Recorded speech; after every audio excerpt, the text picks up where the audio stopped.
Artık yılbaşında çam ağacı süslemiyorum. Kendi ağacımı süslüyorum. Ve benim bu sene süsleyeceğim ağaç kayın ağacı. Kayın ağacı gençliğin, mutluluğun, özgürlüğün, barışın, dostluğun, vatanın sembolüdür. Ağacımı böyle anlamsız şeylerle değil de benim için anlamlı olan ve önümüzdeki sene ulaşmak istediğim hedeflerimi gösteren şeylerle süslemek istiyorum. Yeni yılda yeni bir cüzdan ve tabii ki de içindeki o yeşillerden istiyorum. Ev değil, kiramı ödeyebilmek istiyorum. Görmeyi çok istediğim ülkeler var, onlara seyahat etmek istiyorum. Araba alacak param olmayacak belki ama ehliyet almak istiyorum.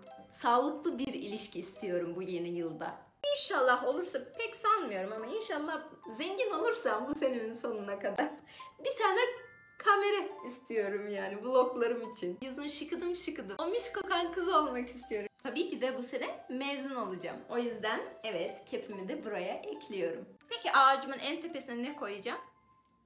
Tabii ki de hilal ve yıldız. Bu da ağacımın son hali. Senenin devamında belki de daha fazla, daha farklı isteklerim olur. Onları da buralara ekleyeceğim.